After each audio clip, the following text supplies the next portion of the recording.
Bueno, tal vez en los últimos días muchos de ustedes y también nosotros hemos estado escuchando y hablando de una palabra que ha sido creciente informativamente por estas horas. Leishmaniasis. ¿De qué se trata la leishmaniasis? Una enfermedad que afecta a los perros, pero que puede ser transmitida a los humanos y particularmente afectando en forma compleja a los niños. Vamos a hablar en minutos nada más porque ya estamos en contacto con el doctor Luis Calegari, que es profesor de la Cátedra de Parasitología de la Facultad de Medicina, especialista en enfermedades infecciosas y parasitarias, porque Calegari, en representación de la Facultad de Medicina, estuvo integrando, o integra, mejor dicho, una comisión que se reunió el jueves junto al Ministerio de Salud Pública, al Ministerio de Ganadería, al Ministerio de Turismo, la Organización Panamericana de la Salud, además del Sistema Nacional de Emergencia Veterinaria y Medicina, justamente tratando de estos casos, 4 focos al menos que se han detectado en el departamento de Salto. Vamos a ver en qué está la situación. Calegari, ¿cómo le va? Buen día. Lo saluda Daniel Tegaldo. ¿Cómo anda?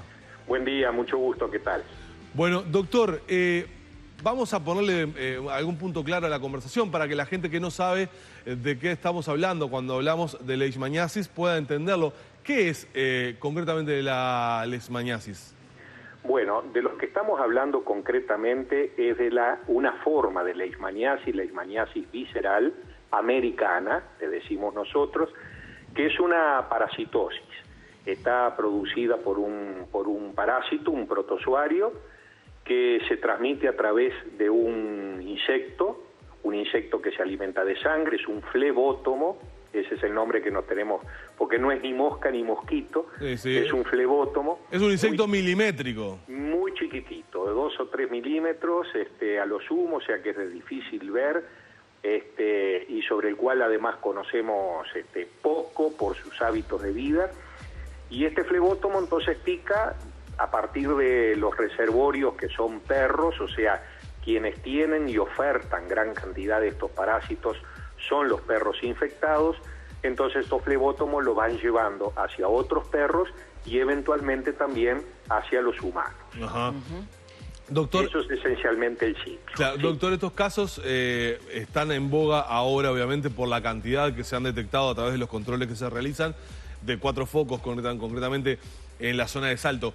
Para confirmar o descartar, ¿tiene algo que ver con la situación de inundaciones o completamente nada que ver? No. Mire, la leishmaniasis han estado progresando desde el área del nordeste brasileño, que es el foco inicial, digamos, en América. Estamos hablando de la época de la colonia. Ha ido progresando paulatinamente, pero sin pausas, hacia el sur.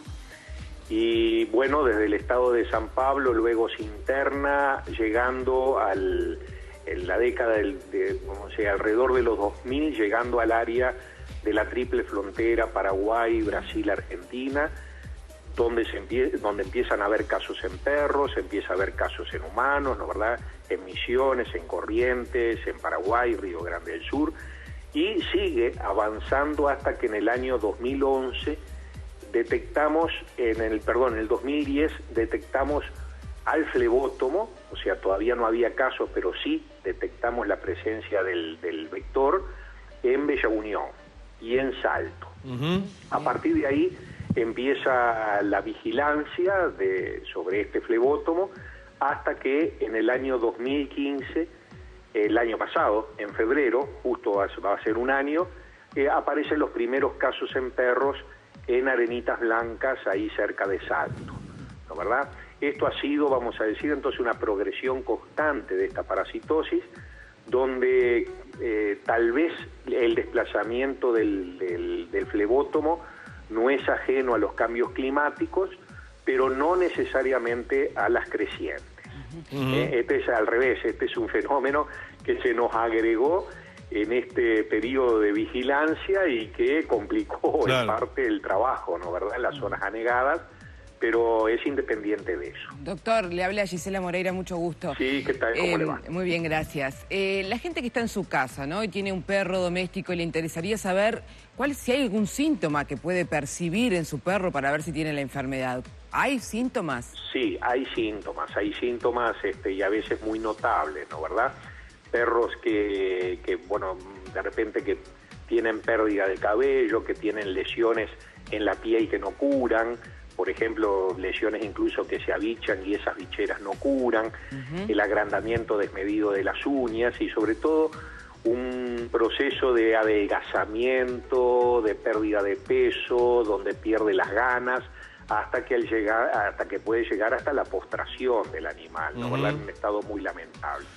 Lo que nosotros siempre decimos, yo no soy veterinario, pero que sí que consulten a su veterinario de confianza cuando vean algunos algunos elementos anómalos de su perro. Claro. Y estamos hablando sobre todo de quienes están en esas áreas de transmisión, ¿no? Claro, ¿verdad? Que tienen que estar muy vigilantes.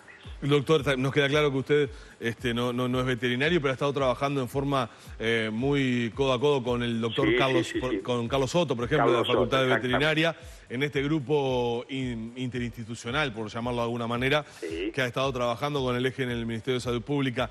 De todas maneras, al no ser veterinario, pero seguramente tenga usted la respuesta, ¿esta enfermedad instalada visceral en los perros tiene cura? En los perros no. Lamentablemente no. Lamentablemente todos los medicamentos antibióticos que disponemos para esto, esta forma no tiene cura. Este tipo de leishmania no tiene cura. Este tipo de leishmaniasis, leishmaniasis visceral americana, no hay hasta ahora ningún tratamiento efectivo para los perros. Bien, entonces a veces, utilizando algún tipo de droga, pueden tener una cierta mejoría transitoria, pero siguen transmitiendo, eso es lo más importante, ¿no? ¿Verdad? No se les eliminan los parásitos, claro, y por tanto siguen siendo transmisores. Y la pregunta siguiente es, ¿cuáles son las consecuencias de que este parásito y esta enfermedad llegue a través del flebótomo, del vector, al humano? Bueno, en el humano es una enfermedad, produce una enfermedad que puede ser muy grave, ¿no? ¿Verdad? En los humanos, por suerte, sí hay tratamiento, pero son tratamientos difíciles de usar, muy difíciles de manejar, tienen efectos colaterales y yo diría que, vamos a decir, las cifras que nosotros manejamos siempre son que sin tratamiento tiene una mortalidad arriba del 100%, del 90%, y aún con tratamiento es una enfermedad grave que tiene una mortalidad importante, ¿no? ¿Verdad?